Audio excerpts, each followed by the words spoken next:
கர்த்தருடைய பரிசுத்த நாமத்திற்கு ஸ்தோத்திரம். இந்த காலை வேளையிலே இந்த இடத்திற்கு வந்து கர்த்தரை தொழுது கொள்ள வேண்டும் என்று சொல்லி ஆர்வத்தோடு இருக்கிற ஒவ்வொருவரையும் இயேசு கிறிஸ்துவின் நாமத்தினாலே கன்மலை கிறிஸ்து சபையின் சார்பாக உங்களை நாங்கள் வாழ்த்துகிறோம். ஆன்லைன் மூலமாக கேட்டுக்கொண்டிருக்கிற உங்களையும் கர்த்தர் தாமே ஆசீர்வதிப்பாராக. கர்த்தரை போல் பரிசுத்தம் உள்ளவர் இல்லை, உம்மை அல்லாமல் வேறொருவரும் இல்லை, எங்கள் தேவனைப் போல ஒரு கன்மலையும் இல்லை. நாம் இந்த முழு நம்பிக்கையோடு கூட இந்த நேரத்தில் உயிருள்ள தேவனை நாம் தொழுது கொள்ள போகிறோம்.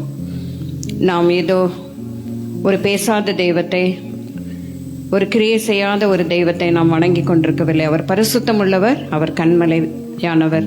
அவரை போல ஒரு தேவன் நமக்கு கிடையாது. ஆகவே கண்களை மூடி இந்த நேரத்தில் இந்த ஆராதனை முற்றிலுமாய் கர்த்தருடைய சமூகத்திலே நாம் ஒப்பு கொடுப்போம். அவர் இதை பொறுப்பெடுத்துக் கொள்ளும்படியாய் ஒவ்வொரு பகுதியிலும் கர்த்தருடைய நாமம் மாத்திரம் மகிமைப்பட வேண்டும். அப்படிப்பட்ட கிருபையை தேவன் நம் ஒவ்வொருவருக்கும் கொடுத்து நம்மை வழி நடத்தும்படியாய் நம்முடைய எண்ணங்கள் எல்லாம் ஒருமுகப்படுத்துவோம். ஒருவேளை எண்ணங்கள் நமக்கு சிதறி இருக்கலாம், அல்லது பல டிஸ்டர்பன்சஸ் நமக்கு இருக்கலாம். நம்மை துன்பப்படுத்த வேண்டும் என்று சொல்லியே அநேகர் நம்மை துன்பப்படுத்தி கொண்டிருக்கிறார்கள். அது நம்முடைய மனதிலே கிரியை செய்து கொண்டே இருக்கலாம். ஆனால் எல்லாவற்றையும் மேலாக நம்முடைய தேவன் அன்புள்ளவர், அவர் கிருபை உள்ளவர், இரக்கமுள்ளவர். அந்த அன்பை நாம் நினைத்து, அந்த சிலுவையின் தியாகத்தை நாம் நினைத்து, தேவனே உம்முடைய அன்புக்காக நான் நன்றி செலுத்துகிறேன், அது ஒன்று மாத்திரம் எனக்கு போதுமப்பா என்று சொல்லி நம்மை தாழ்த்தி அவருடைய சமூகத்திலே நாம் ஒப்பு கொடுப்போம். ஹல்லேலூயா, ஹல்லேலூயா, சத்தம் பத்தலே, ஹல்லேலூயா, ஆமென். முடிந்தவர்கள் எழும்பி நின்று கர்த்தரை ஆராதிப்போமா? வேதம் சொல்லுகிறது, கர்த்தரை துதியுங்கள், அவர் நல்லவர், அவர் கிருபை என்றும் உள்ளது. எத்தனை பேர் ருசிச்சிருக்கீங்க என் தேவன் நல்லவர்னு சொல்லி? ஹல்லேலூயா, அவ்வளவுதானா? கர்த்தர் நல்லவர். ஆமென், ஆமென். எத்தனை பேர் சொல்றீங்க கர்த்தர் நல்லவர்? கர்த்தர் நல்லவர், கர்த்தர் நல்லவர் சொல்ற நல்ல கரங்களை உயர்த்தி அப்படியே நல்ல அப்பாவை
இடுக்கண்களுக்கும் எல்லா பொல்லாங்குக்கும் விலக்கி காத்தவர்.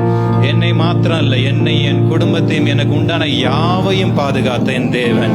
உலகத்துல எத்தனையோ பிரச்சனைகள், நாச மோசங்கள் நடந்து கொண்டிருக்கிற இந்த வேளையில கர்த்தர் என் மேல் கிருபையா இருந்தார் அல்லவா? எத்தனை நல்லவர், எத்தனை நல்லவர். எனக்கு விரோதமாய் உருவாக்கப்பட்ட எல்லா ஆயுதங்களையும் நிர்மூலமாக்கினாரே. எத்தனை நல்லவர், எத்தனை நல்லவர். மரண இருளின் பள்ளத்தாக்கில் நான் நடந்தது உண்டு, ஆனாலும் நான் வலுவாதபடிக்கு என்னை இரவும் பகலும் கண்ணின் மணியை போல காத்தவர். எனக்கு துணையாய் நின்றவர்.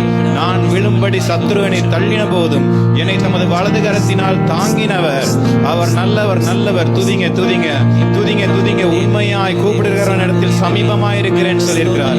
துதிக்க, துதிக்க. இந்த காலை வேளையில எல்லா கட்டுகளும், எல்லா பலவீனங்களும், என்னை பயன்படுத்தி கொண்டிருக்கிற எல்லா காரியங்களும், எதிர்காலத்தை குறித்த கவலைகள், நிந்தைகள், அவமானங்கள் எல்லாம் இயேசுவின் நாமத்தினால் இப்போது உடைவதாக. நலங்கத்திற்குள்ளே சமாதானமும், அரமனைக்குள்ளே சுகமும் உண்டாயிருப்பதாக. எனக்கு உண்டான எல்லா நெருக்கத்தில் இருந்தும் என்னை விடுவித்து என்னை விசாலத்தில் கொண்டு வந்து வைத்தவர். இதுவரை என்னை நடத்தினவர். நல்ல எபினேசராய் இதையும் நடத்துவார். நல்ல எபினேசராய் என்னை நடத்தி வந்தீரே, நன்றி சொல்ல வார்த்தை இல்லையே. நல்ல எபினேசராய் என்னை நடத்தி வந்தீரே, நன்றி சொல்ல வார்த்தை இல்லையே. நல்ல எபினேசர், நல்ல எபினேசராய் என்னை நடத்தி வந்தீரே, நன்றி சொல்ல வார்த்தை இல்லையே. ஆயிரம் ஆயிரம் நன்மைகள் அனுதினம் என்னை சூழ்ந்திட, கிருபையும் இரக்கமும் அன்பும் கொண்டீரே. ஆயிரம் ஆயிரம் நன்மைகள் அனுதினம் என்னை சூழ்ந்திட, கிருபையும் இரக்கமும் அன்பும் கொண்டீரே. நல்ல எபினேசராய் என்னை நடத்தி வந்தீரே, நன்றி சொல்ல வார்த்தை இல்லையே.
நாட்களெல்லாம் நன்மையும் கிருபையும் தொடரும் என்று சொல்லி நன்மையினால் நிரப்பினவர், கிருபையினால் தாங்கினவர்.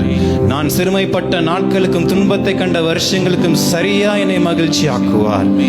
ஆரோனின் கோலை துளிர்க்க செய்தவர் இதோ புதிய காரியங்களையும் என் வாழ்க்கையில் துளிர்க்க பண்ணுகிறார். முடிந்து போனது என்று சொல்லி உலகம் சொன்னாலும் உலர்ந்த என் கோலை துளிர்க்க செய்கிற என் தேவன் ஒருவர் உண்டு. ஓ ஹல்லேலூயா! என்னை ரட்சிக்க கூடாதபடிக்கு கர்த்தருடைய கரம் குறுகி போகவில்லை. இதோ கர்த்தர் யாக்கோபின் கூடாரனின் சிறையிருப்பை திருப்பி அவன் வாசஸ்தலங்களுக்கு இரக்கம் செய்வார். நகரம் தன் மண்மேட்டின் மேல் கட்டப்பட்டு அரமனை முன்போல் நிலைப்படும். இஸ்ரவேலே, உனக்கு உருக்கமாய் இறங்குகிற கர்த்தர் ஒருவர் உண்டு. உனக்கு உருக்கமாய் இறங்குகிற தேவன் ஒருவர் உண்டு. இமை பொழுது கைவிட்டிருந்தாலும் ஆழ்ந்த இரக்கங்களினால் உன்னை மீண்டும் சேர்த்துக் கொள்கிற நல்ல தகப்பன் அவர் யாக்கோபின் தேவன். அவர் என்னுடைய தேவன், என்னுடைய தேவன். ஏதும் இல்லை என்ற கவலை இல்லை, துணையாளர் என்னை விட்டு விலகவில்லை. ஏதும் இல்லை என்ற கவலை இல்லை, துணையாளர் என்னை விட்டு விலகவில்லை. சொன்னதை செய்திடும் தகப்பனவர், சொன்னதை செய்திடும் தகப்பனவர், சொன்னதை செய்திடும் தகப்பனவர். உள்ளத்தின் ஆழத்தில் சொன்னதை செய்கிறவர், சொன்னதை செய்திடும் தகப்பனவர்.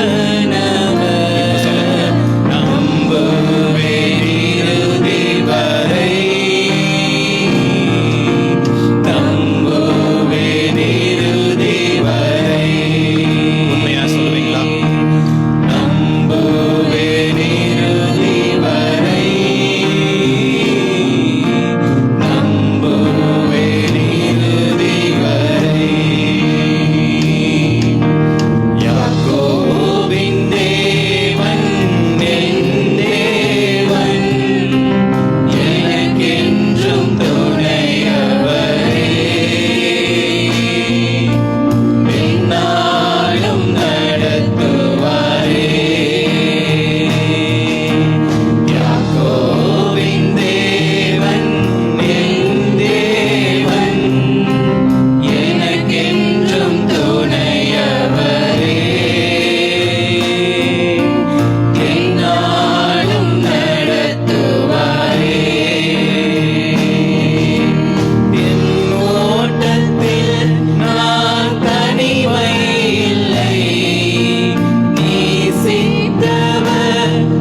இல்லைன்னு சொல்லி நம்பினவங்க எல்லாரும் என்னை கைவிட்டிருக்கலாம். ஆனால் தாயின் கருவில் உருவாக முன்னே என்னை பேர் சொல்லி அழைத்தவர் உண்மை உள்ளவர், மரண பரியந்தம் என்னை தாங்கி நடத்த பலன் உள்ளவர், கிருபை உள்ளவர். இஸ்ரவேலின் ஜெயபலமானவர் பொய் சொல்லுகிறதில்லை. அவர் எனக்கு வாக்கு பண்ணினதை செய்து முடிக்கும் அளவன் என்னை கைவிடுவதே இல்லை. அவர் நல்லவர், அவர் நல்லவர். சுத்த இருதயம் உள்ளவர்களாகி இஸ்ரவேலுக்கு தேவன் நல்லவராகவே இருக்கிறார். ஏற்ற காலத்திலே உன் தேசத்திலே மழை பெய்யும். கர்த்தர் அதை தீவிரமாய் செய்து முடிப்பார். அவர் ஒருவருக்கே எல்லா துதியும் கனம் மகிமையும் உண்டாயிருப்பதாக. ஆமென். யாக்கோபின் தேவன் நம்முடைய தேவன். அது எவ்வளவு பெரிய ஒரு ஆறுதலாக நமக்கு இருக்கிறது. அந்த தேவன் நம்மை ஒரு நாளும் கைவிட மாட்டார். இந்த துதியிலே தேவன் மகிமை பெற்றிருக்கிறார். அவரை துதிக்கும் பொழுது நாம் உண்மையாகவே அவருடைய பிரசன்னத்தை நாம் அனைவரும் உணர்ந்திருப்போம். இந்த துதியை மிக அருமையாக நடத்தி கொடுத்த பிரதீப்புக்கு கர்த்தருடைய நாமத்தினாலே நாங்கள் நன்றியை தெரிவித்துக் கொள்கிறோம். ஏனென்றால் அவங்க அநேக நாட்கள் அவங்க சொந்த ஊரில் இருந்தாங்க. இந்த ஒரு வாரத்தில் அவங்க சரியான முறையில் ப்ரிப்பேர் பண்ண முடியாவிட்டாலும் கூட அந்த அபிஷேகத்தோடு கூட கர்த்தருடைய அந்த வழிநடத்துதலோடு கூட இந்த துதி ஆராதனை நடத்தி கொடுப்பதற்கு தேவன் உதவி செய்தபடினாலே கர்த்தருடைய நாமம் மகிமைப்படுவதாக. இப்பொழுதும் சங்கீதம் மாறி மாறி வாசிக்க குறிக்கப்பட்ட சங்கீதம் 149. சங்கீதம் 149. தம்பி முன்பாக வரும்படியாக அழைக்கிறேன். நமக்கு இதை மாறி மாறி வாசிக்க. கர்த்தருடைய நாமம் மகிமைப்படுவதாக. சங்கீதம் 149. அல்லேலூயா, கர்த்தருக்கு புதுப்பாட்டை பாடுங்கள், பரிசுத்த வான்களின் சபையில் அவருடைய துதி விளங்குவதாக.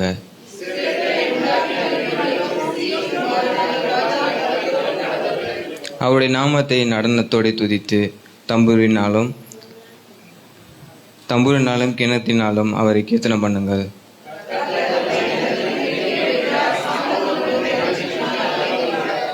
பரிசுத்தவான்கள் மகிமையோடு களி கூர்ந்து தங்கள் படுக்கைகளின் மேல் கெம்பீரிப்பார்கள். அவருடைய ராஜாக்களை சங்கிலினாலும் அவர்களுடைய மேன்மக்களை இரும்பு விலங்குகளினாலும் கட்டவும், எழுதப்பட்ட நியாய தீர்ப்பை அவர்கள் பேரில் செலுத்தவும்.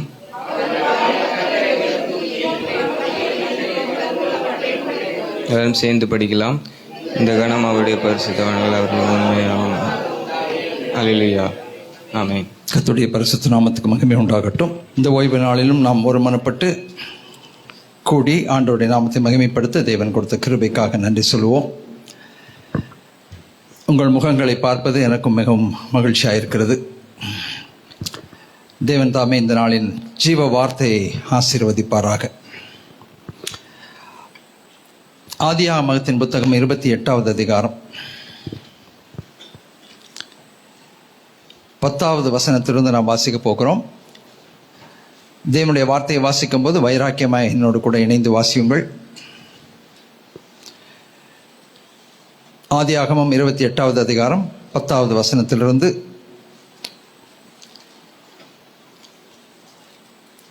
13வது வசனம் வரைக்கும் நாம் வாசிப்போம். எல்லாரும் இணைந்து வாசிப்போம். யாக்கோபு பெயர்செபாவை விட்டு புறப்பட்டு ஆரானுக்கு போக பிரயாணம் பண்ணி ஒரு இடத்தில் வந்து சூரியன் அஸ்தமித்தபடியினால் அங்கே தங்கி அவ்விடத்து கற்களில் ஒன்றை எடுத்து தன் தலையின் கீழ் வைத்து அங்கே நித்திரை செய்யும்படி படுத்து கொண்டான். அங்கே அவன் ஒரு சொப்பனம் கண்டான். இதோ ஒரு ஏணி பூமியில் வைக்கப்பட்டிருந்தது, அதன் நுனி வானத்தை எட்டி இருந்தது. அதிலே தேவ தூதர்கள் ஏறுகிறவர்களும் இறங்குகிறவர்களுமாய் இருந்தார்கள். அதற்கு மேலாக கர்த்தர் நின்று, நான் உன் தகப்பனாகிய ஆபிரகாமின் தேவனும் ஈசாக்கின் தேவனும் ஆகிய கர்த்தர், நீ படுத்திருக்கிற பூமியை உனக்கும் உன் சந்ததிக்கும் தருவேன்.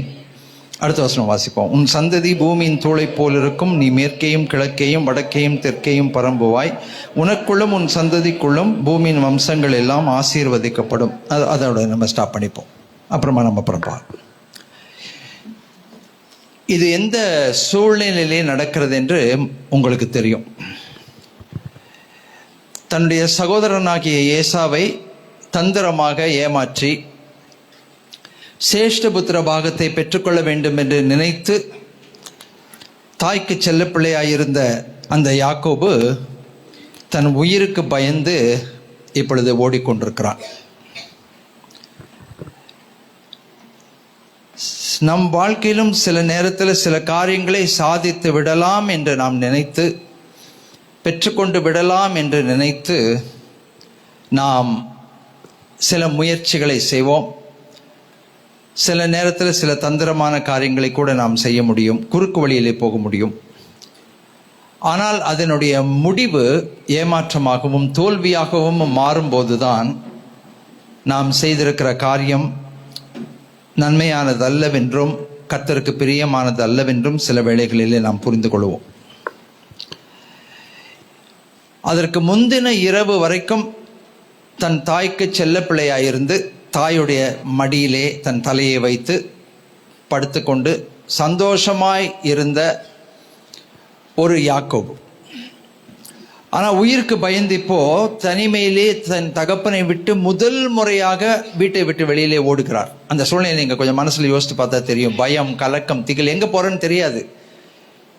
இப்போ நம்ம ஒரு இடத்துக்கு போகணுன்னா மொபைல் ஃபோன் எடுத்து லொக்கேஷன் போடுறோம், ஜிபிஎஸ்ல கரெக்டாக தெரியுது எங்கே இருக்குன்னு, நம்ம அங்கே போய் கரெக்டாக சேர்றோம். போகிறதுக்கான அநேக வழிமுறைகள் நமக்கு இன்றைக்கி இருக்கிறது. ஆனால் அப்போது ஒரு இடத்தை விட்டு இன்னொரு இடத்துக்கு கடந்து போகணுன்னா பல காடுகளை, வனாந்திரங்களை தாண்டி போகணும். கையில் ரொம்ப சுமந்து கொண்டு போக முடியாது. அந்த நிலைமையை நீங்கள் அப்படியே கொஞ்சம் மனசில் யோசித்து பார்த்தீங்கன்னா அது எவ்வளவு துக்ககரமான ஒரு நிலைமை என்பதை நீங்கள் புரிந்து கொள்ள முடியும். ஒருவரும் இல்லாத தனிமை. மீண்டும் ஒரு முறை சொல்லுகிறேன், ஒருவரும் இல்லாத தனிமை, ஒருவரையும் உணர முடியாத தனிமை, ஒருவராலும் ஆறுதல் படுத்த முடியாத, சமாதானப்படுத்த முடியாத, ஒருவராலும் துணை நிற்க முடியாத தனிமை. சில வேளையில் நம்ம வாழ்க்கையில் அப்படிப்பட்ட தனிமைக்குள் கடந்து போகிறோம். எனக்கென்று யார் இருப்பார்கள், எனக்கென்று யார் இருக்கிறார்கள், என்னை புரிந்து கொள்ள யார் இருக்கிறார்கள், எனக்கு உதவி செய்ய யார் இருக்கிறார்கள். யாக்கோபு அப்படிதான் ஓடிக்கொண்டிருக்கிறார். அவருடைய மனசில் என்ன எண்ணம் என்றால் குற்ற மனசாட்சி. நம்பர் 1, ஐயோ என் சகோதரனை நான் ஏமாத்திட்டேன்.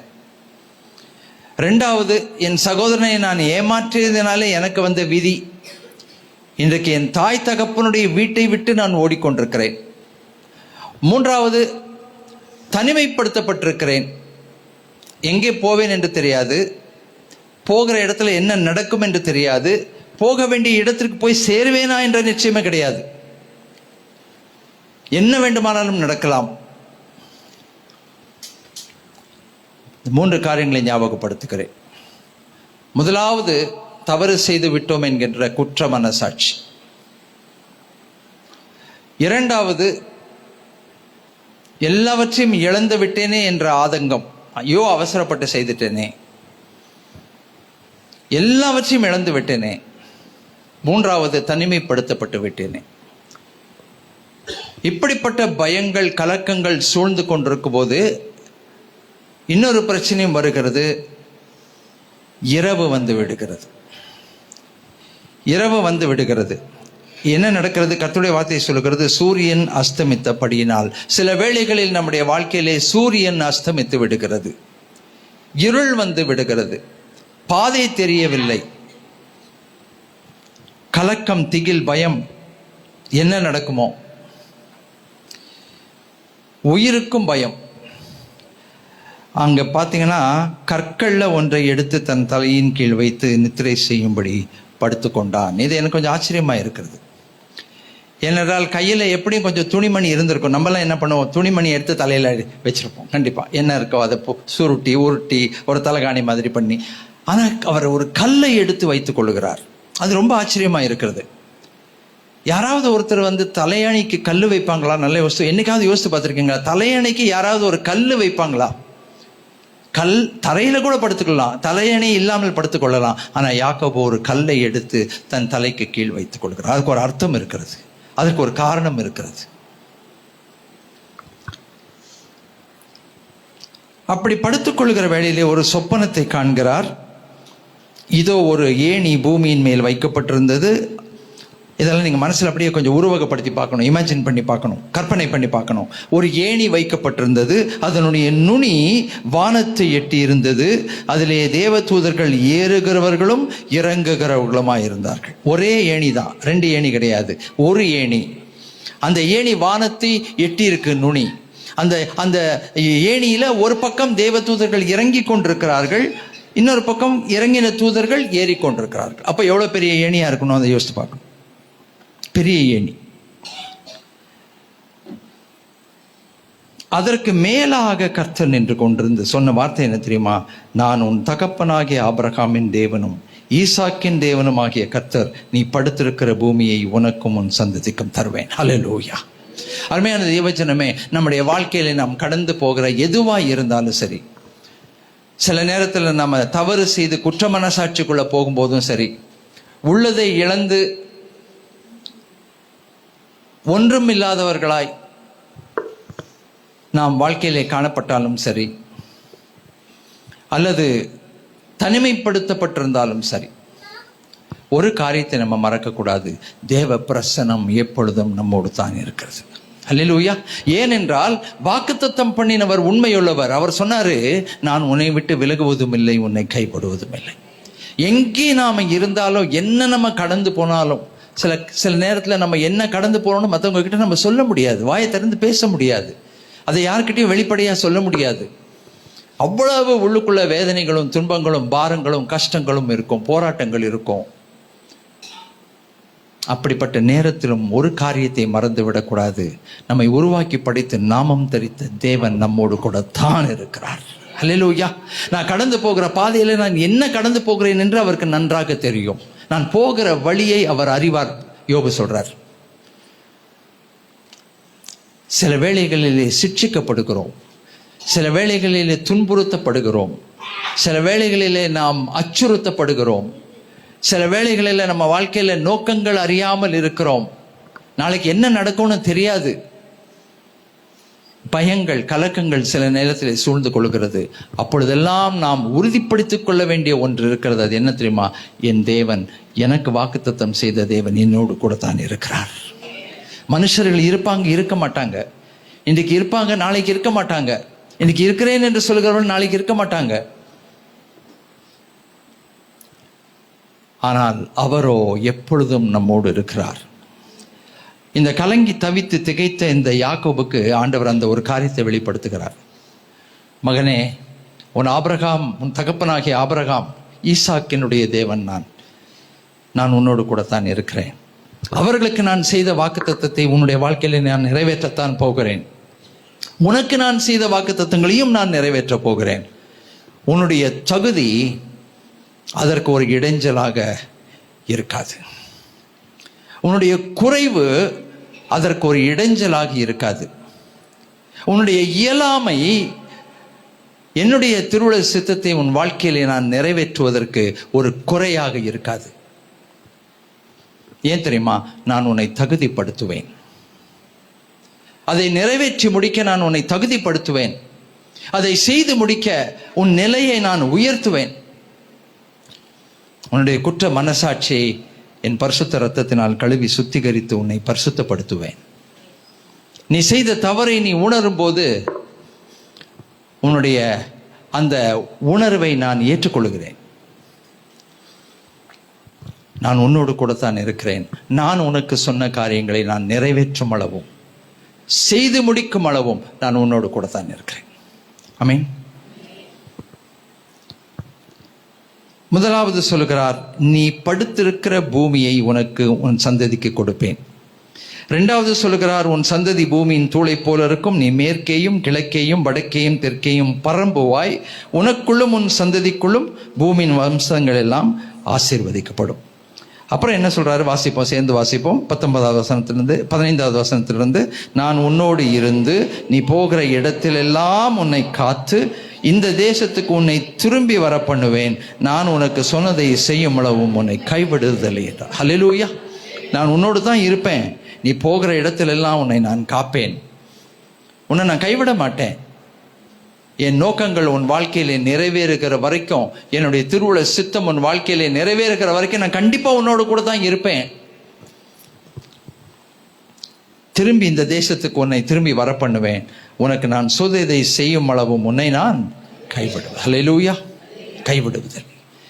கரங்களை உயர்த்தி சொல்லுவோமா? கைவிடாத தேவன், கைவிடாத தேவன். எனக்கு ஏன் பிழைச்சிருக்கோம் தெரியுமா? கைவிடாத தேவன். ஏன் இன்னைக்கு இங்க வந்து உட்கார்ந்துருக்கோம் தெரியுமா? கைவிடாத தேவன். நம்முடைய தகுதி நிமித்தம் அல்ல, அவருடைய கிருபையின் நிமித்தம். இது இந்த சொப்பனத்தை பார்த்த உடனே 16வது வசனம் சொல்லுகிறது, யாக்கோபு நித்திரை தெளிந்து விழித்த போது மெய்யாகவே கர்த்தர் இந்த ஸ்தலத்தில் இருக்கிறார், இதை நான் அறியாத, எனக்கு தாங்க தெரியல. என் தேவன் என்னோடு இருக்கிறார் என்றது எனக்கு தெரியல. என் தேவன் என்னை விட்டு விலக மாட்டார் என்பது எனக்கு தான் தெரியல. அதனால தான் என் கஷ்டத்தில், என் வேதனையில், என் துன்பத்தில், ஏமாற்றத்தில், தோல்வியில் புலம்பி விடுகிறேன். என்னென்னமோ வார்த்தை சொல்லிடுறேன், கண்ணீர் விட்டு கதறுகிறேன். இந்த உலகத்தில் இருந்தா செத்தா என்னான்னு யோசிக்கிறேன், எதுக்கு வாழணும்னு யோசிக்கிறேன், போனா போதும்னு நினைக்கிறேன், போனா போதும்னு ஜெபம் வேற. யார் மாதிரி? எலியா மாதிரி. எலியா அப்படிப்பட்ட அருமையான தேவனுடைய தாசர், வல்லமையுள்ள தாசர், தீர்க்கதரிசி. அவரு கூட ஜெபம் பண்றாரு, போதும் ஆண்டவரே ஆத்மாவை எடுத்துக்கோங்க. உங்க வாழ்க்கையில நீங்க கடைசியா எப்போ யோசித்தீங்க போய் சேர்ந்தா நல்லா இருக்கும்? நீங்க யோசிக்கலாம் போய் சேர்ந்துட்டா நல்லா இருக்கும்னு, ஆனா அவர் யோசிக்க மாட்டார். ஏனென்றால் உங்க வாழ்க்கையில உங்களை கொண்டு நிறைவேற்றி முடிக்க வேண்டியதை செய்யும் அளவும் ஆயுசு நாட்களை பிறகு பண்ணி ஆசீர்வதித்தார்.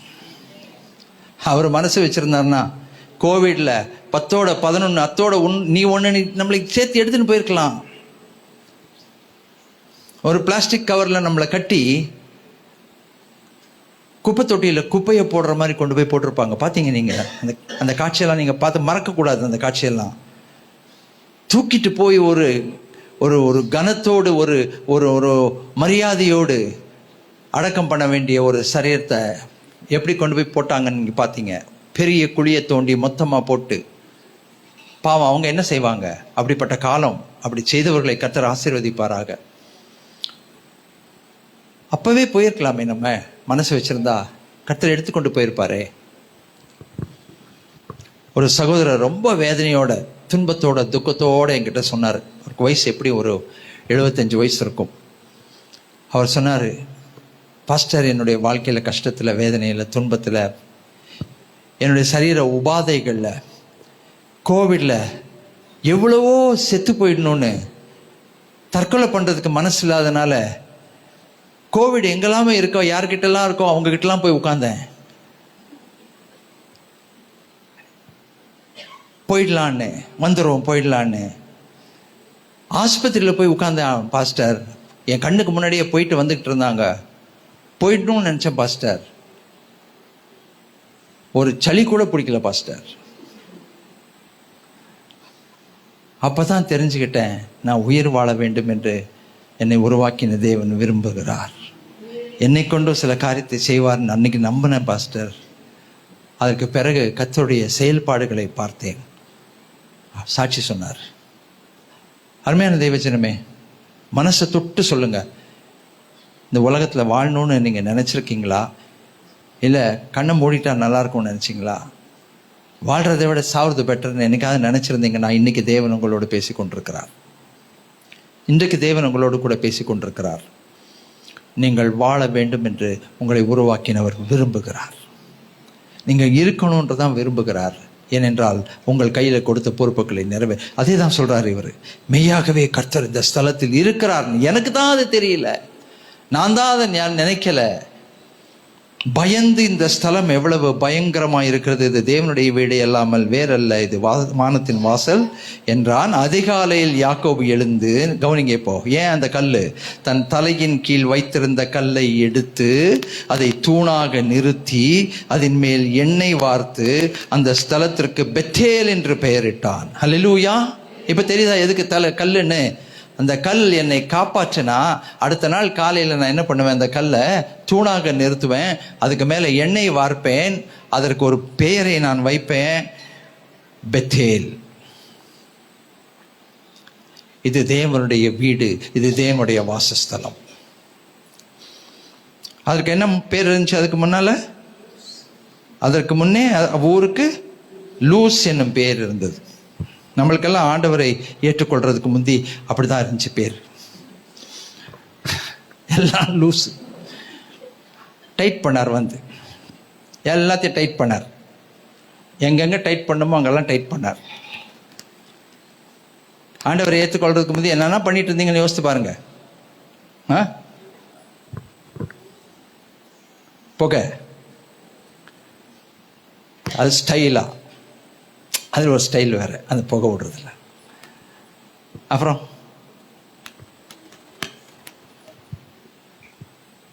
பலவிதமான காரியங்கள் சொல்லலாம், சூதாட்டங்கள், எண்ணங்கள், சிந்தனைகள் எல்லாம். ஆனால் ஆண்டவர் பார்த்தாரு, பிடிச்சாரு. ஒரு நாள் பிடிச்சி எல்லாத்தையும் டைட் பண்ணார். நமக்கே ஆச்சரியமாக இருக்குது, எப்படி டைட் பண்ணார், எப்படி இது நடந்தது என் வாழ்க்கையில். ஒருவன் கிறிஸ்துவுக்குள் இருந்தால் அவன் புது சிருஷ்டியாக இருக்கிறான். பழையவைகள் ஒளிந்து போயின, எல்லாம் புதிதாயின. ஹல்லேலூயா, ஹல்லேலூயா. சில காரியங்கள் பழைய வாழ்க்கையில் செஞ்சது நம்ம யோசித்து பார்த்தா நமக்கே நம்மளை பற்றி கேவலமாக தெரியும். நானும் அப்படி பண்ணிட்டு இருந்தேன், சே அப்படி. அது உண்மைதான். கர்த்தர் எல்லாவற்றையும் மாற்றினார், புது சிருஷ்டியாக உருவாக்கி விட்டார், எல்லாத்தையும் டைட் பண்ணிட்டார். இப்போ நமக்கு என்ன பேர் தெரியுமா? நான் தேவன் வசிக்கிற வாசஸ்தலம். ஹல்லேலூயா, பெத்தேல். சரி, பேர் வச்சுட்டாரா? அதோட ஸ்டாப் பண்ணல. வாசிங்க 20வது வசனம். இதுதான் நமக்கு இன்னைக்கு முக்கியமான செய்தி. அப்பொழுது யாக்கோபு, தேவன் என்னோடு இருந்து நான் போகிற இந்த வழியிலே என்னை காப்பாற்றி உண்ண ஆகாரமும் உடுக்க வஸ்திரமும் எனக்கு தந்து என்னை என் தகப்பன் வீட்டுக்கு சமாதானத்தோடு திரும்பி வர பண்ணுவாரானால் கர்த்தர் எனக்கு தேவனாயிருப்பார். நான் தூணாக நிறுத்தின இந்த கல் தேவனுக்கு வீடாகும். கர்த்தர் எனக்கு தரும் எல்லாவற்றிலும் உமக்கு தசம பாகம் செலுத்துவேன் என்று சொல்லி பொருத்தனை பண்ணிக்கொண்டான். தேவன் எனக்கு ஆகாரம் கொடுத்து நான் போகிற பாதையிலே என்னை காப்பாற்றி என் தகப்பன் வீட்டுக்கு திரும்பி கொண்டு வந்தா, நான் தூணாக நிறுத்தின இந்த கல் என்னவாகுமா? தேவனுக்கு வீடாகும். தேவரீர் எனக்கு தரும் எல்லாவற்றிலும் எனக்கு தசம பாகம் செலுத்துவேன் என்று சொல்லி வார்த்தை கொடுத்து விட்டார். யாரும் சொல்லி கொடுக்கல, எப்படி சொல்லணும்னு யாரும் கற்றுக் கொடுக்கல. எந்த சர்ச்சிலேருந்து பாஸ்டர் கற்றுக் கொடுக்கல. அவர் மனசுல வந்த எண்ணங்கள். 2 விஷயம் சொல்றாரு. ஒன்று, இது தேவனுடைய வீடாகும். இன்னொன்று, நான் எல்லாவற்றிலும் தசம பாகம் கொடுப்பேன். சரி, இது முடிஞ்சதா? அதுக்கப்புறம் கதையை சுருக்கமாக சொல்லிடுறேன். கர்த்தருடைய கிருபையினாலே எப்படியோ தேடி லாபான் வீட்டுக்கு போயாச்சு. போன உடனே அங்கே என்ன நடக்குது? அங்கே வேலை செய்கிறார்.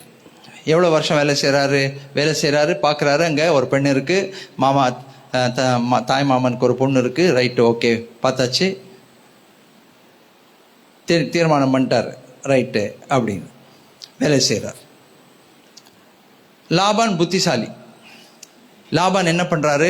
எல்லாத்துக்கும் இந்த மார்வாடி போடுற மாதிரி போடுறாரு. ஒன்று கணக்கு போடுறாரு. எப்பா 7 வருஷம் வேலை செய்.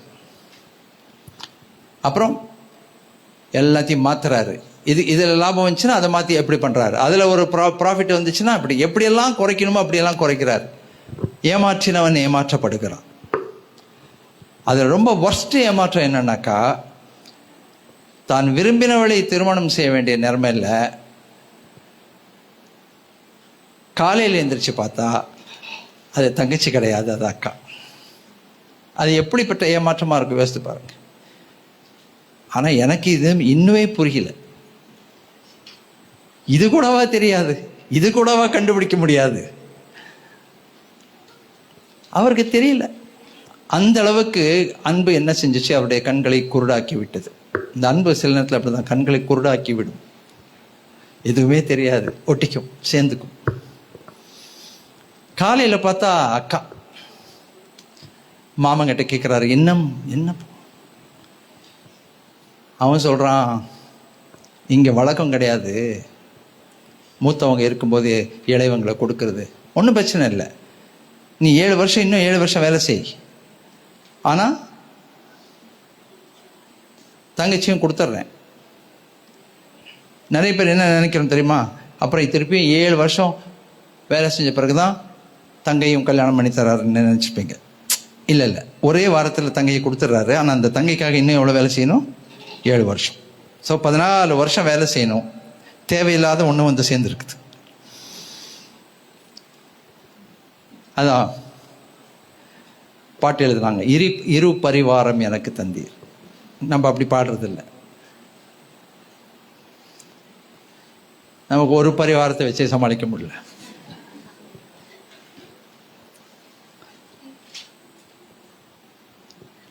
சரி, ஏமாற்றப்பட்டாச்சா, எல்லாம் முடிஞ்சது. அங்கேருந்து இப்போ கிளம்பி வரார். கிளம்பி வரும்போது பார்த்தீங்கன்னா சகோதரன் ஏசா 400 பேரோடு எதிர்கொண்டு வருகிறார். எப்படி இருக்கும்? 400 பேரோட வராரு. இங்கே 2+2 ஆயிடுச்சு, 4 பரிவாரம். அப்புறம் வரார். வரும்போது இங்கே பார்த்தீங்கன்னா எதிர்கொண்டு வரார். பயம், கலக்கம், திகில். ஸோ எல்லாரையும் ஆற்றண்டையில் அங்கே கடந்து போக பண்ணி இவர் திரும்பி இங்கே வந்து தேவ சமூகத்தில் நிற்கிறார். அப்போ உங்களுக்கு தெரியும் என்ன நடந்தது. தேவதூதன் வந்தார், போராடினார், போராடி ஆசீர்வாதத்தை வாங்கிட்டார். ஆனால் ஒரு விஷயம் என்ன நடந்ததுன்னா, தான் செய்த பொருத்தனையை சொன்னார் இல்லையா, இந்த இடம் என்ன ஆகும், தேவனுக்கு தூணாகும், வீடாகும். அப்புறம் கர்த்தர் தந்த எல்லாவற்றும் நான் என்ன செய்வேன், தசம பாகம் கொடுப்பேன் அப்படின்னு சொன்னார் பாருங்க. அதை மறந்துட்டார். பொருத்தனையை மறக்கும்போது என்ன நடக்கும், நிறைய விஷயங்கள் நடக்குது நடுவில். ஓகேயா? அதை நீங்கள் வீட்டில் போய் நீங்கள் வாசித்து பார்க்கணும். சொந்த மகளுடைய காரியத்திலேயே பார்த்தீங்கன்னாக்கா ஒரு பெரிய போராட்டம் வருகிறது. அதுக்கு பிறகு நீங்கள் பார்த்தீங்கன்னா ஆண்டவர் ஞாபகப்படுத்துகிறார். 35வது அதிகாரத்துக்கு வந்துருங்க, 35வது அதிகாரத்துக்கு வந்துருங்க. 1வது வசனம். தேவன் யாக்கோபை நோக்கி, நீ எழுந்து பெத்தேலுக்கு போய் அங்கே குடியிருந்து உன் சகோதரனாகிய ஏசாவின் முகத்திற்கு விலகி ஓடி போகிற போது உனக்கு தரிசனமான தேவனுக்கு அங்கே ஒரு பலிபீடத்தை உண்டாக்கு என்றார். ஹல்லேலூயா. பலிபீடத்தை உண்டாக்க ஆண்டவர் சொல்றாரு. நீ வார்த்தை கொடுத்த இல்ல, நீ பொருத்தனை பண்ண இல்ல, நான் கேட்கலையே, நீ தானே பொருத்தனை பண்ண, வாக்கு கொடுத்தியே, அதை நிறைவேற்று. அருமையான தேவஜனமே, இந்த காலை வேளையில் இதை நாங்கள் ரொம்ப ஸ்ட்ராங்காக உங்ககிட்ட நான் சொல்கிறேன். தேவனுக்கு நீங்கள் வாயை திறந்து செய்த பொருத்தனையை நிறைவேற்றுவதற்கு உண்மை உள்ளவர்களாக இருங்கள், வைராக்கியம் உள்ளவர்களாக இருங்கள். அப்படி இல்லைன்னா நிறைய பிரச்சனைகள் வரும். யாக்கோபு வாழ்க்கையில் வந்த மாதிரி வரும். அதுக்கு பிறகு தேவன் ஞாபகப்படுத்துவார். நம்ம அவசர காலத்தில் வாயை திறந்து சொன்ன பொருத்தனையை நிறைவேற்றணும்னு நிறைய வசனம் இருக்குது. அந்த வசனத்தை எல்லாமே நான் எடுக்கலை. எண்ணாகமம் 30வது அதிகாரம் 2வது வசனத்தை நாம் வாசிப்போம். இங்கே ஒரு புக் மார்க் வச்சுக்கோங்க. ஆதியாகமம் 35 ஒரு புக் மார்க் வச்சுக்கோங்க.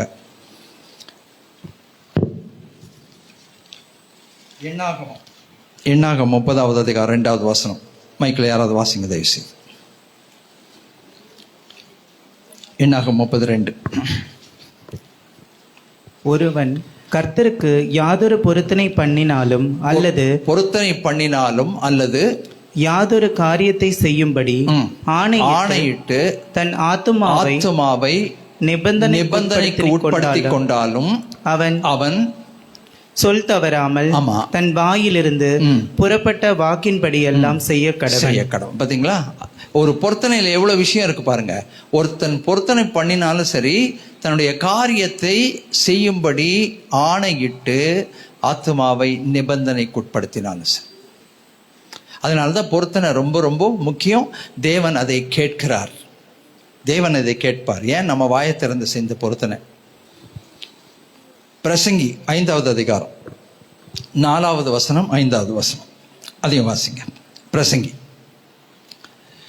5வது அதிகாரம் 4-5 வசனங்கள். நீ தேவனுக்கு ஒரு பொருத்தனை பண்ணி கொண்டால் அதை செலுத்த தாமதியாதே, அவர் மூடரில் பிரியப்படுகிறதில்லை, நீ நேர்ந்து கொண்டதை செய். ஒன்று செய்து முடிக்க வேண்டும், 2வது தாமதம் இல்லாமல் செய்யணும். நீ நேர்ந்து கொண்டதை செய்யாமல் போகிறது பார்க்கிலும் நீ பொருத்தனை செய்யாமல் இருப்பதே மேல் என்று கர்த்தர் சொல்கிறார். ஏதாவது ஆண்டவர் ஞாபகப்படுத்துறாரா? இன்னைக்கு நான் இதை செய்வேன், அதை செய்வேன். வயிற்றுல குழந்தை இருக்கும்போது பொருத்தனை பண்ணுவோம். குழந்தைய நல்லா பெற்று கொடுத்துட்டீங்கன்னா, ஆண்டவரே நான் இந்த காரியத்தை உங்களுக்காக செய்கிறேன். குழந்தை பிறந்ததும் குழந்தைய கொஞ்சதுலேயே டைம் சரியாக போயிடும். பொருத்தனை காணாம போயிடும், ஞாபகம் இருக்காது. வியாதியில் வலியில் கஷ்டப்படுவோம், ஆஸ்பத்திரியில் இருப்போம், பொருத்தனை பண்ணுவோம், ஆண்டவரே சுகம் பண்ணால் நான் இந்த காரியத்தை செய்கிறேன், நல்லா ஆன பிறகு அந்த பொருத்தனையை சுத்தமாக ஆஸ்பத்திரியே விட்டுட்டு வந்துடுவோம். ஆனால் கர்த்தருடைய வார்த்தை சொல்லுகிறது, கர்த்தர் அதை கேட்பார். ஏனென்றால் உன் ஆத்துமாவை நீ நிபந்தனைக்குள்ளாக்கி இருக்கிறாய். உபாகமம் 23வது அதிகாரம், உபாகமம் 23வது அதிகாரம் 21, 22, 23 வாசி. உபாகமம் 23வது அதிகாரம் 21, 22, 23. நீ உன் தேவனாகிய கர்த்தருக்கு பொருத்தனை பண்ணி இருந்தால் அதை செலுத்த தாமதியாதே.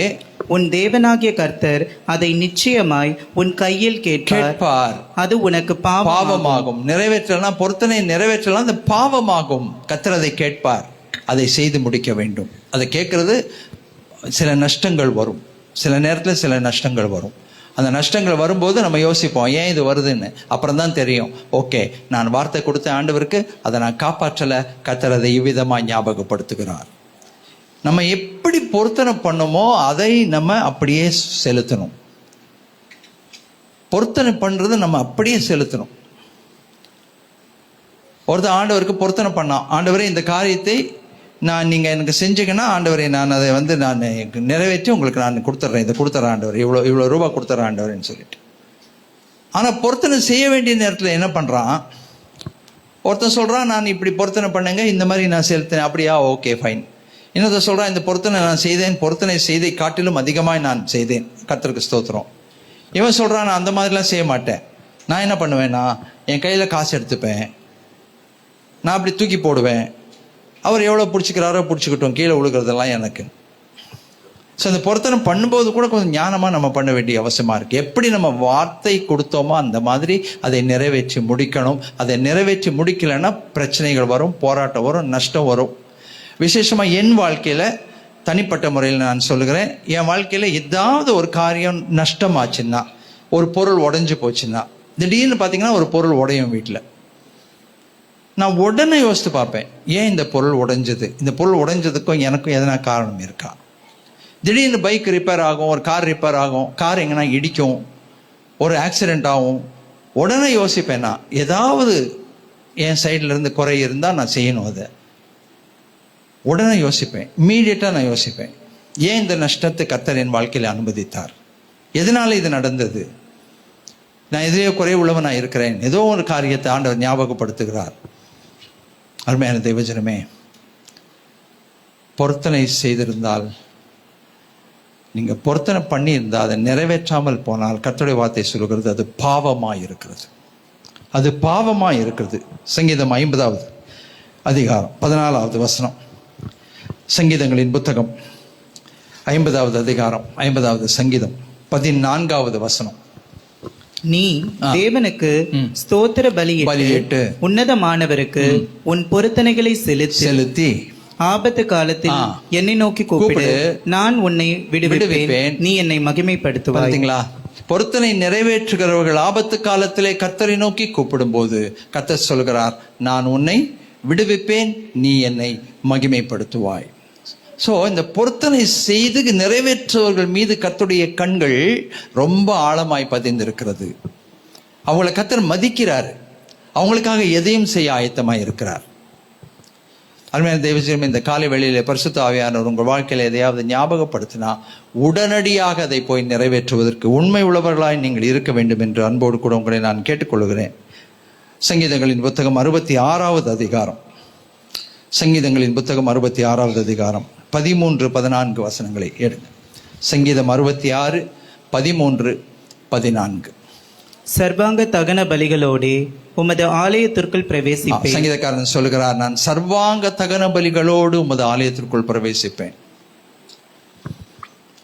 இக்கட்டில் நான் செய்து உதடுகளை திறந்து நான் செய்த பொருத்தனைகளை உமக்கு செலுத்துவேன். இக்கட்டிலே நான் வாயை திறந்து செய்த பொருத்தனை ஆண்டவரே, அதை நான் உண்மையாய் நிறைவேற்றுவேன், அதை உண்மையாய் நான் நிறைவேற்றுவேன் என்றால் சொன்னதை நாம் செய்து முடிக்கணும்னு கர்த்தர் விரும்புகிறார்.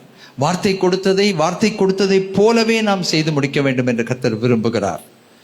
அந்த இக்கட்டான சூழ்நிலையை விட்டு வெளியில் வரும்போது நம்ம கண் பார்வை மாறிடும், நம்ம நினைவுகள் மாறிடும், எண்ணங்கள் மாறிடும். ஆனாலும் நாம் சொன்னதை போல நிறைவேற்றி முடிக்க வேண்டும் என்று தேவன் விரும்புகிறார். அதை அவர் கேட்டு பெற்றுக்கொள்வார். அதை நம்ம செய்து முடிக்கிற வரைக்கும் நம்மை விட மாட்டார். இதெல்லாம் தான் இந்த வார்த்தைகள் ஆண்டவர் ஞாபகப்படுத்துகிறார். நீ போய் அந்த இடத்துல உனக்கு தரிசனமான அந்த தேவனுக்கு நீ உன் வாயை திறந்து செய்த பொருத்தனையை நிறைவேற்றணும். உடனே என்ன பண்றது தெரியுமா? யாக்கோபு 2வது வசனம் பாருங்க. ஆதியாகமம் 35வது அதிகாரம் 2வது வசனம். அப்பொழுது யாக்கோபு தன் வீட்டாரையும் தன்னோடு கூட இருந்த மற்ற அனைவரையும் நோக்கி, உங்களிடத்தில் இருக்கிற அந்நிய தேவர்களை விலக்கி போட்டு உங்களை சுத்தம் பண்ணி கொண்டு உங்கள் வஸ்திரங்களை மாற்றுங்கள். உடனே என்ன சொன்னார்னா, sanctify yourself, உங்களை சுத்திகரித்துக் கொள்ளுங்கள். பொருத்தனைகளை நிறைவேற்றுவதற்கு முன்னால உங்களை சுத்திகரித்துக் கொள்ளுங்கள், உங்களை பரிசுத்தப்படுத்திக் கொள்ளுங்கள். எந்தெந்த காரியத்தில் சீர்பட வேண்டுமோ அந்த காரியங்களிலே சீர்படுங்கள், உங்கள் வஸ்திரங்களை மாற்றிக்கொள்ளுங்கள் என்று சொல்லி 3வது வசனத்தில் சொல்கிறார். நாம் எழுந்து பெத்தேலுக்கு போவோம், வாருங்கள். எனக்கு ஆபத்து நேரிட்ட நாளில் என் விண்ணப்பத்துக்கு உத்தரவு அருளி செய்து நான் நடந்த வழியிலே என்னோடு கூட இருந்த தேவனுக்கு அங்கே ஒரு பலிபீடத்தை உண்டாக்குவேன் என்றான். ஹல்லேலூயா. ஆண்டவர் ஞாபகப்படுத்தும் போது எவ்வளவு பயங்கரமா இருந்திருக்கும் அதை நல்லா யோசித்து பாருங்க. 6வது வசனம் சொல்கிறது, யாக்கோபு அவனோடு கூட இருந்த எல்லா ஜனங்களும் கானான் தேசத்தில் உள்ள பெத்தேல் என்னும் லூசுக்கு வந்தார்கள். அங்கே அவன் ஒரு பலிபீடத்தை கட்டி தன் சகோதரனுடைய முகத்துக்கு தப்பி ஓடின போது அங்கே தனக்கு தேவன் தரிசனமானபடியால் அந்த ஸ்தலத்திற்கு ஏல் பெத்தேல் என்று பெயரிட்டான். ஆமீன். ஆமா. அதுக்கப்புறம் 10வது வசனத்துல 9வது வசனத்துல இந்த பொருத்தனையை நிறைவேற்றி முடிச்ச உடனே ஆண்டவர் என்ன பேசுறாரு பாருங்க. யாக்கோபு பதான் அராமில் இருந்து வந்த பின்பு தேவன் அவனுக்கு மறுபடியும் தரிசனமாகி அவனை ஆசீர்வதித்து, இப்பொழுது உன் பேர் யாக்கோபு, இனி உன் பேர் யாக்கோபு என்னப்படாமல் இஸ்ரவேல் என்று உனக்கு பேர் வழங்கும் என்று சொல்லி அந்த இடத்திற்கு ஜாதிகளின் தகப்பன் என்ற பெயரை, இஸ்ரவேல் என்ற பெயரை சூட்டுகிறார். ஹல்லேலூயா. பார்த்தீங்களா? பொருத்தனை நிறைவேற்றி முடிச்ச உடனே ஆண்டவர் என்ன வார்த்தை கொடுத்தாரோ அந்த வார்த்தையை அவரும் நிறைவேற்றுவதற்கு உண்மை உள்ளவராய் வல்லமை உள்ளவராய் இருக்கிறார். அது மட்டுமல்ல, சேர்ந்து வாசிப்போம் 11வது வசனம். பின்பு தேவன் அவனை நோக்கி, நான் சர்வ வல்லமையுள்ள தேவன், நீ பலுகி பெருவாயாக, ஒரு ஜாதியும் பற்பல ஜாதிகளின் கூட்டங்களும் உன் இடத்திலிருந்து உண்டாகும், ராஜாக்களும் உன் சந்ததியில் பிறப்பார்கள்.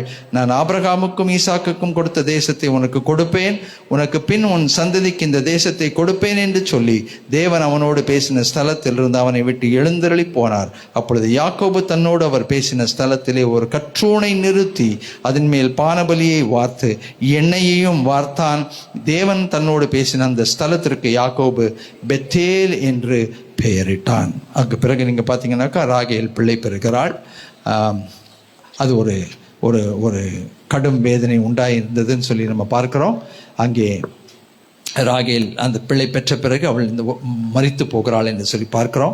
அதுக்கு பிறகு அவள் அங்கே இருந்து புறப்பட்டு போய் சுதந்திரவாளியான தேசத்தை சுதந்திரித்துக் கொள்ளும்படிக்கு அவர்கள் புறப்பட்டு போகிறதையும் நாம் பார்க்க முடிகிறது. அருமையான தேவச்சனமே, இன்றைக்கு தேவன் உங்களோடு என்ன பேசினார்னு தெரியாது. ஆனால் இந்த ஆராதனை இந்த செய்தியை நான் ஆயத்தம் பண்ணும்போது தேவன் சில காரியங்களை என்னோடும் தெளிவாய் பேசினார். அதற்காக ஆண்டவருக்கு நான் நன்றி சொல்லுகிறேன். இன்றைக்கு நீங்கள் கர்த்தருடைய சன்னிதானத்தில் யோசித்து பாருங்க. ஏதாவது சூழ்நிலைகளில் எதையாவது பொருத்தனை பண்ணீங்களா? அவசரப்பட்டு பொருத்தனை பண்ணீங்களா? அந்த பொருத்தனையை செய்ய வேண்டிய விதத்திலே நீங்கள் எந்த விதத்தில் பொருத்தனை செய்தீர்களோ அந்த விதத்தில் அதை நிறைவேற்றி முடிக்க இன்றைக்கு தேவனுடைய சன்னிதானத்தில் உங்களை ஒப்பு கொடுத்து தாமதிக்காமல் அதை சீக்கிரமாய் செய்து முடியுங்கள். அப்படி நீங்கள் செய்யும்போது அதற்குரிய பலனை தேவன் நிச்சயமாய் உங்களுக்கு தந்தருள்வார், அதற்குரிய ஆசீர்வாதத்தை தந்தருள்வார். ஒருவேளை ஏதாவது நடுவில் போராட்டங்கள், கஷ்டங்கள், துன்பங்கள், நஷ்டங்கள் வந்திருந்தா யோசித்து பாருங்க, அது எது நிமித்தம் வந்திருக்கலாம் என்றால் இந்த நீங்கள் செய்த பொருத்தனையை நீங்கள் நிறைவேற்றாம போனதுனால வந்திருக்கலாம். ஆனால் பொருத்தனைகளை நாம் செய்யும் போது ஆண்டவர் அதை கவனிக்கிறார். பொருத்தனை செய்கிறது ஒரு நல்ல காரியம். ஆக்சுவலா அந்த பொருத்தனை செய்யும் போது ஆண்டவர் அதை கவனிக்கிறார். அதை நம் கையிலே கேட்டு வாங்குவதற்கு அவர் உண்மையும் வல்லமையும் உள்ளவராய் இருக்கிறார்.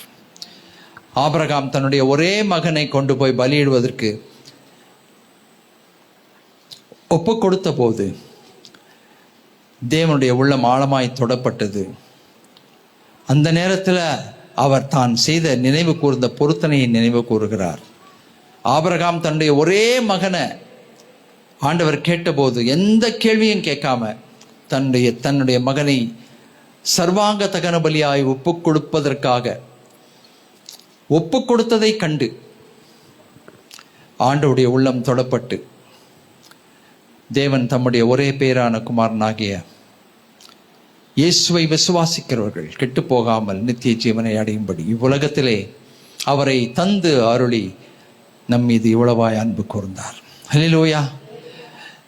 தம்முடைய ஒரே குமாரனை இந்த உலகத்திற்குள் அனுப்புவதற்கு ஆபிரகாமுடைய செயல்பாடு தேவனுடைய உள்ளத்தை தொட்டது என்று சொன்னால் மிகையாகாது. தேவனும் நமக்காக செய்த பொருத்தனை அந்த கல்வாரி சிலுவையிலே நிறைவேற்றி முடித்தார். அதனால தான் இன்னைக்கு நீங்கள் நான் இப்படி உட்கார்ந்துருக்கிறோம். இவ்வளோ சுயாதீனர்களாய், பிள்ளைகளாய், சுதந்திரவாளிகளாய் உட்கார்ந்துருக்கிறோம். இன்னைக்கு தேவனுடைய நன்மைகளை குறித்தும் ஆசீர்வாதங்களை குறித்தும் பேசிக்கொண்டிருக்கிறோம். பரலோக ராஜ்ய பாக்கியத்தை குறித்து பேசிக்கொண்டிருக்கிறோம். இகபர நன்மைகளை எனக்கு தருகிற தேவன் என்று அவர்களை குறித்து மேன்மை பாராட்டி கொண்டிருக்கிறோம். அருமையான தேவஜனமே, தேவன் தம்முடைய பொருத்தனையை கல்வாரி சிலுவையிலே நிறைவேற்றி முடித்தார். ஏன் தெரியுமா? அவர் சொல்லுகிறதை செய்கிறவர், வசனத்தை நிறைவேற்றுகிறவர். ஹல்லேலூயா. அப்படியே கண்களை மூடி ஜெபிப்போம். ஏதாவது பொருத்தனையை நாம் செலுத்தி நிறைவேற்றாமல் இருந்தால், தேவன் இன்றைக்கு அதை ஞாபகப்படுத்தி இருந்தா, உங்க உள்ளத்துல இன்றைக்கு தெளிவான தீர்மானத்துக்குள்ள வாங்க. இனிமேலும் தாமதிக்காம அந்த பொருத்தனையை நான் நிறைவேற்றி முடிப்பேன். அது சின்ன பொருத்தனையா இருக்கலாம், பெரிய பொருத்தனையா இருக்கலாம். ஆனால் நீங்க சொன்னதை சொன்னபடி செய்து முடிக்க வேண்டும். ஏனென்றால் எதற்காக நீங்க பொருத்தனை பண்ணினீர்களோ அதை தேவன் உங்களுக்காக செய்து முடித்தார். இன்றைக்கு தேவன் அதை உங்களிடத்திலே கேட்கிறார்.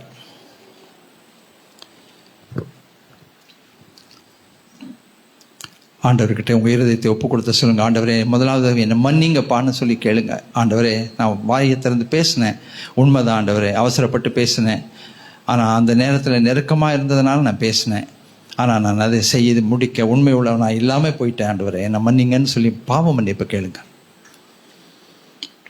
ரெண்டாவது, ஆண்டவர்கிட்ட சொல்லுங்க. ஆண்டவரே, இந்த காலகட்டத்துக்குள்ள எவ்வளவு சமீபமாய், எவ்வளவு சீக்கிரமாய், எவ்வளவு உடனுக்குடன் அதை நான் செய்து முடிக்க முடியுமோ, ஆண்டவரே அதை நான் செய்து முடிக்கிறேன்னு நான் திரும்பவும் உங்ககிட்ட அதை கொடுத்து நான் இன்னொரு ப்ராமிஸ் நான் கொடுக்குறேன், ஒரு வார்த்தை கொடுக்குறேன். ஆண்டவரே, என்னை மன்னிச்சு என்னை ஏற்றுக்கொள்ளுங்க, என்னை சுத்திகரிங்க.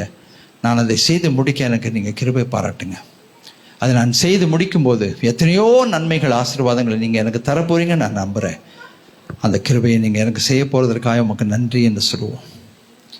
பெத்தேல் என்ற வார்த்தையை கேட்கும் போதெல்லாம் உங்கள் வாழ்க்கையிலே நீங்கள் ஞாபகப்படுத்திக் கொள்ள வேண்டியது என்ன தெரியுமா? பொருத்தனையை செய்த பொருத்தனையை வைராக்கியமாய் நின்று கேட்கிற ஒரு தேவன். நாம் செய்து முடிக்க வேண்டிய ஒரு பொருத்தனையை நின்று வைராக்கியமாய் கேட்டு பெற்றுக்கொள்கிற ஒரு சர்வ வல்லமையுள்ள ஆபிரகாமின் தேவனும் ஈசாக்கின் தேவனும் யாக்கோபின் தேவனுமாய் இருக்கிறவர். பெத்தேல் என்ற வார்த்தையை நீங்கள் கேட்கும்போது, நான் இன்னும் எதிலாவது குறைவுள்ளவனாய் இருக்கிறேனா என்று யோசித்து பார்க்க வேண்டிய வேளை. பெத்தேல் என்று யாராவது எங்கேயாவது சொன்னாங்கன்னா, படிச்சிங்கன்னா, பளிச்சென்று ஞாபகம் வர வேண்டியது என்ன தெரியுமா? நான் தேவனுடைய பார்வையிலே குறைவுள்ளவனாய் இருக்கிறேனா? எதையாவது செய்யாமல் இருக்கிறேனா? இனி உங்க வாழ்க்கையில பெத்தேல் என்ற வார்த்தையை கேட்கும் போது இந்த செய்தியின் சாராம்சம் உங்கள் மனதிலே ஆழமாய் வருவதற்கு பரிசுத்த ஆவியானவர் உதவி செய்வாராக. நமக்காக எல்லாவற்றையும் செய்து முடிக்கிற தேவன் கர்த்தர் எனக்காக யாவையும் செய்து முடிப்பார். கர்த்தாவே, உமது கிருபை என்றும் உள்ளது, உமது கரத்தின் கிரியைகளை நெகிழ விடாதிருப்பீராக. எனக்காக எல்லாவற்றையும் செய்து முடிக்கிற என் தேவனாகிய கர்த்தரை நோக்கி கையெடுப்பேன். நானும் சொன்னதை செய்து முடிப்பேன். உன்னதமான தேவனுடைய ஆசீர்வாதங்களை சுதந்திரித்துக் கொள்வேன். துணிகரமாக நான் எதையும் செய்ய மாட்டேன். அறிந்தும் நான் எதையும் செய்யாமல் இருக்க மாட்டேன். ஆண்டவரே, எனக்கு கிருபை தாங்க. ஆண்டவரை நினைப்பூட்டினபடினாலே உமக்கு நன்றி என்று சொல்லுங்க. ஆண்டவருடைய பார்வையிலே நான் எல்லாவற்றையும் செய்து முடித்தவனாய் காணப்பட எனக்கு உதவி செய்ய வேண்டும் என்று சொல்லி ஜெபிங்க. எழுந்திருப்போம், இணைந்து சொல்லுவோம். என் ஆத்துமாவே கர்த்தரை ஸ்தோத்திரி, முழு உள்ளமே பரிசுத்த நாமத்தை ஸ்தோத்திரி. என் ஆத்துமாவே கர்த்தரை ஸ்தோத்திரி, அவர் செய்த சகல உபகாரங்களையும் மறவாதே. ஆமென். நம்முடைய ஆண்டவராகிய இயேசு கிறிஸ்துவின் கிருபை, பிதாவின் அன்பு, பரிசுத்த ஆவியானவருடைய இணைப்பிரியாத அந்யோன்ய ஐக்கியம் நம் அனைவரோடும், குடும்பத்தின் பிள்ளைகளோடும், மிஷினரி குடும்பத்தோடும், பெற்றோரோடும், பிள்ளைகளோடும், சகோதர சகோதரிகளோடும், தூரத்தில் இருக்கிற ஒவ்வொருவரோடும், உலகமெங்கிலும் இருக்கிற பரிசுத்தவான்களோடும் இன்றும் என்றும் நிலைத்திருப்பதாக. ஆமென். ஹல்லேலூயா. God bless you. God bless you.